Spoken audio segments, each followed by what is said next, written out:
of the Prophet. So to say that covering the head is not a part of Muslim identity is totally wrong. The beard is a part of the Muslim identity.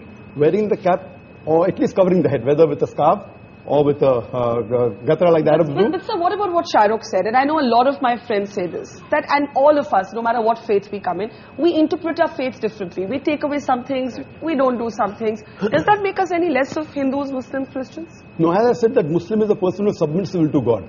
So you cannot say a liberal Muslim or a moderate Muslim. You can say a practicing Muslim or partly practicing or non-practicing. That's more correct. You know, and to understand Islam, don't look at the Muslim, don't look at me. Go to the scriptures. That is the reason I give talks on Islam and comparative religion. But so as far as the stereotype is concerned, Kabir, so I find that a too narrow definition of Islam. I personally reject all rituals. But Islam is part of my culture and my ethos. I'm as proud a Muslim as anybody else on this podium. But I don't have to wear it on my sleeve, and I think that's too narrow a definition of Islam. I'd like to make a point. Yeah. They talked about people being stereotyped because of the beard and the cap and the hijab. Then we should say that all Sikhs are stereotyped. Anyone who wears a turban and wears a beard. It's not the same, though. It's not the same. But what has happened, I'll tell you, in fact, India has become, in a strange sense, more liberal, because when Yusuf Khan entered the film industry and adopted the name of Dilip Kumar, that was a time when the whole of India was pretty prejudiced against Muslims, let me tell you. And Meena Kumari, who was she? She was also a Muslim. Why were all the names? Shahrukh is an amazing example of a Muslim who is now the Badshah of Bollywood with a Muslim name. He didn't have to change his name. So something has happened. Would you have ever changed your name? To Akshay Kumar, yes. I would never change my name. Now the reverse is happening, Barkha. I know of boys who come from small towns, want to become actors. They change their name to Khan because they think that's the badge of honor. That's the way to go. That's the barometer of success. No, it's Khan or Kapoor. Sorry, Najib? But Dilip Kumar has now become Allah Rakha Rahman. Yeah. So that's the change. But now he's no longer a star. Yeah, Shahrukh, you want to make a point, and then Soha and Madani. Yeah, I just want to say one thing. With, you know, I just want to know very clearly, and I'm a Muslim, and I want to know: is it more important for me to look Muslim and see Muslim, or to feel Muslim? I fully respect the scriptures. I fully respect all the hadiths. I have read the Quran in my own way, in Arabic and in English. But I think its time has come, and this genuinely is an appeal, that it is more important to feel Muslim, to feel Hindu, than to look it. And if you do, if you do, it's absolutely cool.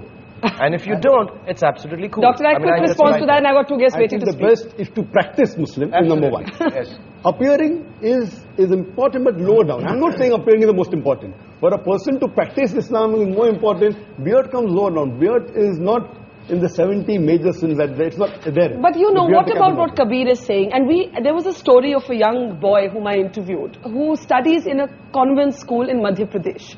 And he's a poor boy. And the school rules wouldn't allow him to wear a beard. He went all the way to the Supreme Court to say, I must be allowed to keep my beard. Otherwise, I prefer not to study. And he actually dropped out of school for a while because of that. The Supreme Court eventually ruled in his favor. And that is my next question, and I want to take that to Madani Saab. Madani Saab, you're a very interesting character for me, because at one level, you have organized, as Alex said, all of these fatwas against terrorism and all of that. But you also had a resolution against the singing of Vande Mataram. And these kind of resolutions, I know many of my friends would say is what stereotypes Muslims. बात ये है कि वंदे मातरम गाना बिल्कुल अलग चीज है। अलग चीज है। हाँ, गाने के लिए जिद करना बिल्कुल एक अलग चीज है। कोई जबरदस्ती गवाना चाहे और नहीं गाएं, या हम ये कहें हम नहीं गाते, तो फिर हम स्टीरियोटाइप हो जाएंगे। टेररिज्म की मुखालिफत करेंगे तो बहुत अच्छे हो जाएंगे। ये जो डबल मामला चलता है, ये ठीक नहीं।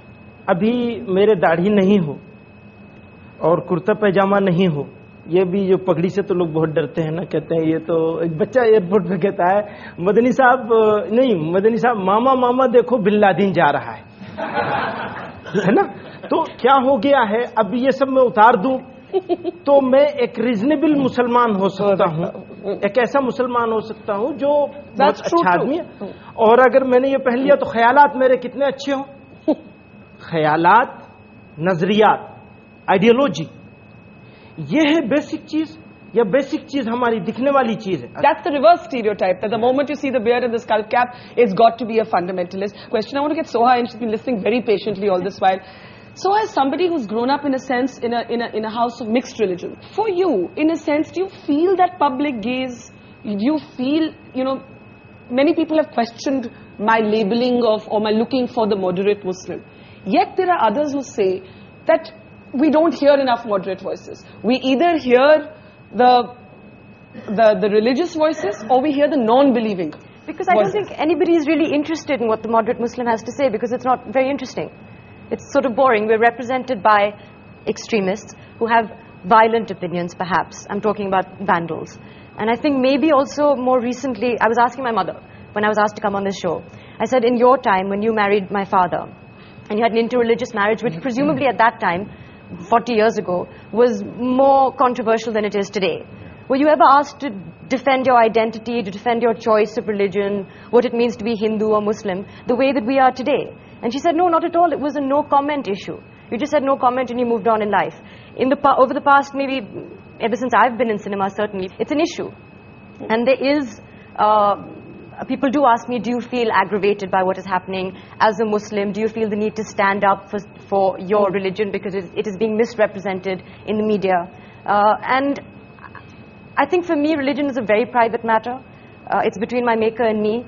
And it's not something that I would want to discuss in any public forum, even this one. We should be talking about an Indian identity as opposed to a Muslim identity, I think. Okay, I'm going to take that as my cue to take a break. But is it, as I said to Alec earlier, is it that simple? Is there also a sort of denial within the community? Is the secular debate caught up in a certain amount of dishonesty? And there's also the reverse stereotype. We'll take a quick break and then we'll take the questions that I'm sure a lot of people have here. That's coming up after the break.